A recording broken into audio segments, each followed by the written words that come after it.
Go.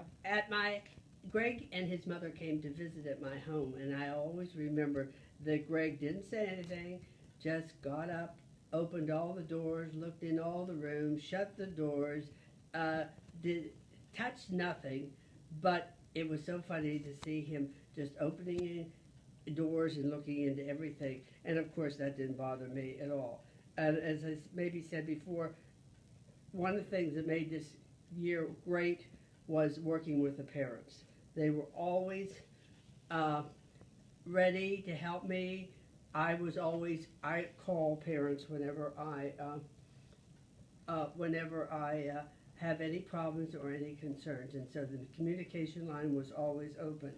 Now, I also like to have a play, and maybe growing up and not being the good in music or speaking or anything else, I'm always concerned that every person has a speaking part.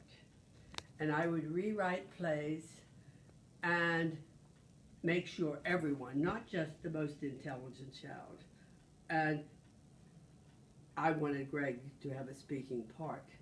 And the special ed teacher started with a very large board for the one line he had to say and made him say it. And then he said it over and over. Then she reduced the size of the paper and put a smaller paper and smaller paper till the time of the performance he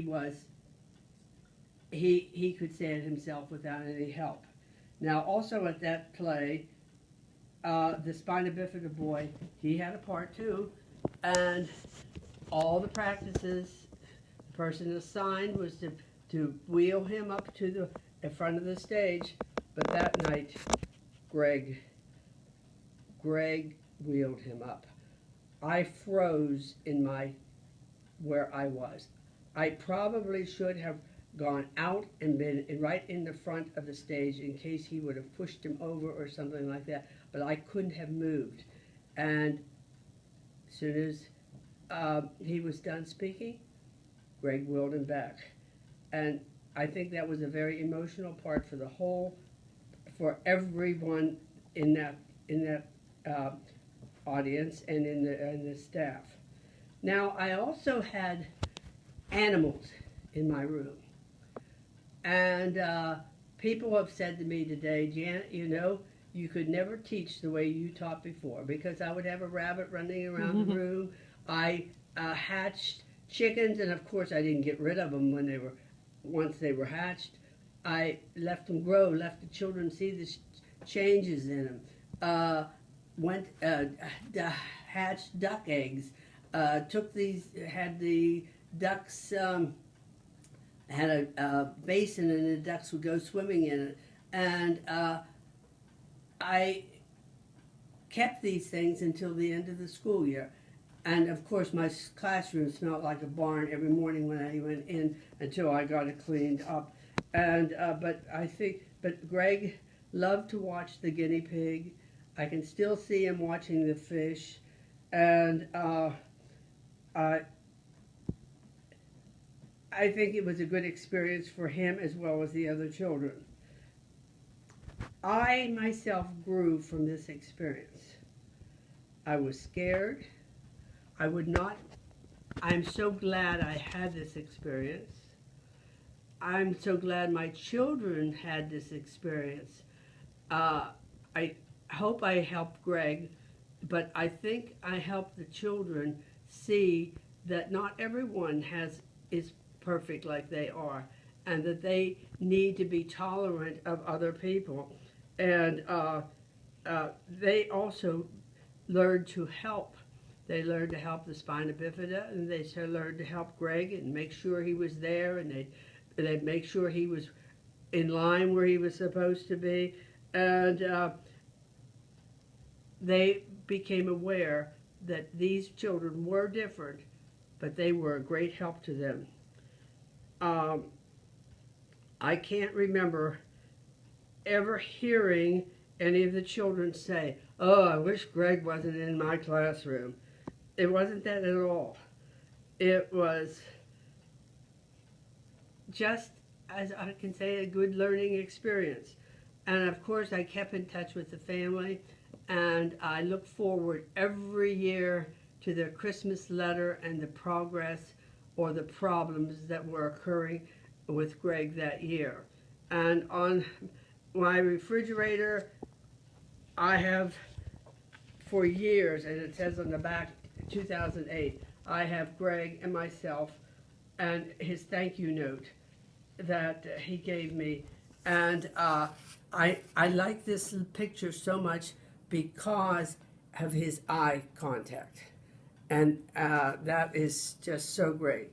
And I can't think of anything else, but I just wish you the best and hope you appreciate these children as much as I do in the classroom. Oh, it's in video mode. Go. Tell me when. You're on. Oh, hi. My name is Lisa Bradley, and I am a learning support teacher in Central Dauphin School District at Linglestown Middle School. And I was Greg's teacher about 15 years ago. And I've been teaching for a total of, this is my 27th year. I had never had a student like Greg before, and I really haven't had another student like Greg since that time. He is a very unique individual, and he really opened my eyes to many, many things. I think he taught me maybe more than what I was able to teach him over the few years that I worked with him. Greg opened my eyes to the possibilities of what inclusion could look like and what it should look like in a regular education classroom. Before Greg, I really hadn't worked with students with autism. I mostly worked with students with learning disabilities, behavior issues, even some mild mental disabilities. But after having Greg, it really just, as I said, it opened my eyes to what the possibilities are. And we had a very successful program during those years. We had some wonderful paraprofessionals that also worked with Greg. And I think that the biggest thing with the regular ed teachers is that they have to be open-minded. They have to be willing to be flexible. They need to be able to show some level of creativity. What we tried to do with Greg is focus on his strengths, and his strength was art. He loved to draw. And anything that was artsy. So we would try to come up with projects for him that would still cover the curriculum, but we could turn it around somehow so he could create a project or a poster or a collage. And that worked really well for him. I think the other biggest thing is that you just have to be willing to be flexible and compassionate when you have students with autism or any other disability in your classroom. And I think teachers have to remember that first and foremost, they are a teacher. And that even though they're not a special education teacher maybe, and they don't have the background, as I'll hear teachers say to me, well, I'm not a special ed teacher, I don't know how to work with this child. You're first and foremost a teacher.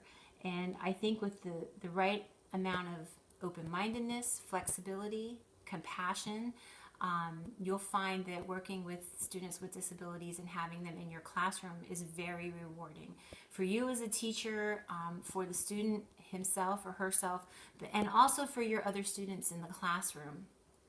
They gain so much from working with classmates alongside them that have disabilities.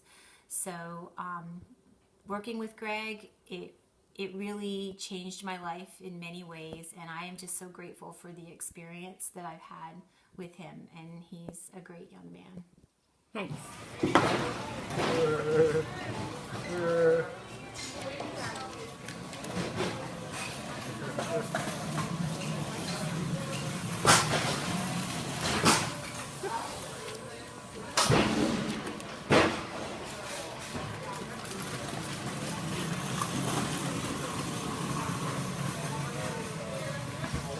What's your name? What's your name? What's your name?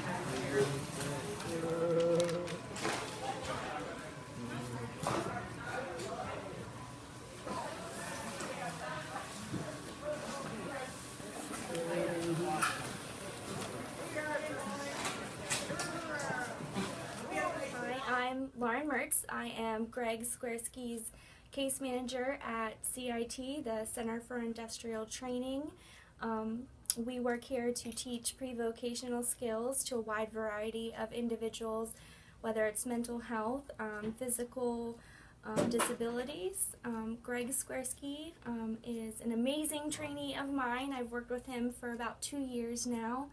I have about 45 people on my caseload. It's an interesting job to be in. I think it's definitely important to be able to have folks with disabilities be able to work in the community.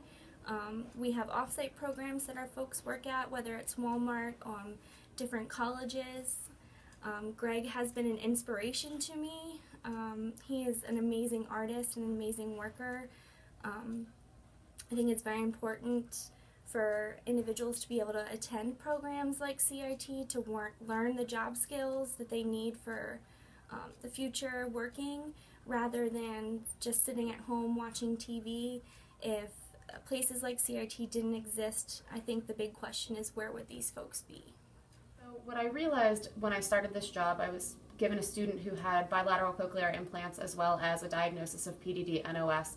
When he started with us, he was an incredible behavioral challenge. He used to melt down, crying, screaming, rolling across the floor anytime there was a demand placed on him.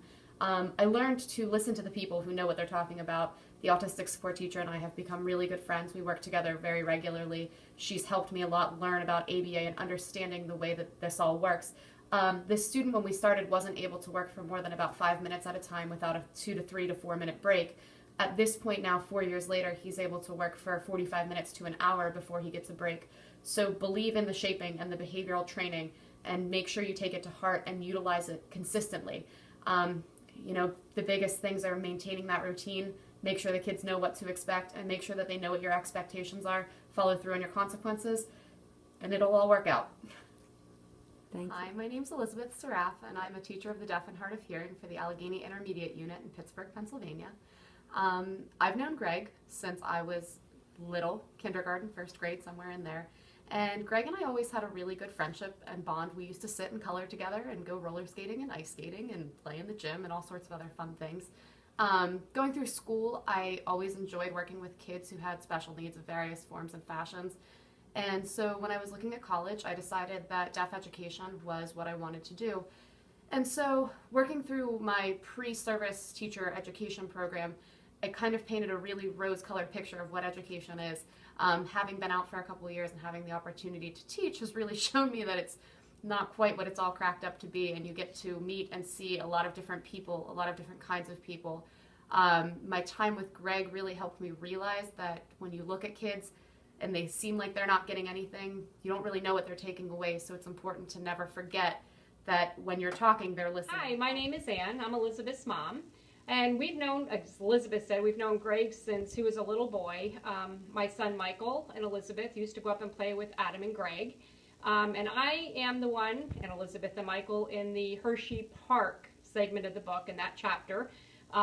Greg wanted to ride the swings, and Martha couldn't do it. So I took the kids up on the swing, and I was terrified. I was so afraid that while we were up there, Greg was going to undo his swing and fall out of it or something. So we had it all figured out. I was going to scream to Martha, and Martha was going to scream to the ride operator to stop the ride. It was a very terrifying time for me. But I just had lunch with Greg as a wonderful young man, and he's really changed a lot. And whatever you do, do it with your heart and believe in what you do, because it does make a huge, huge difference in these children's lives.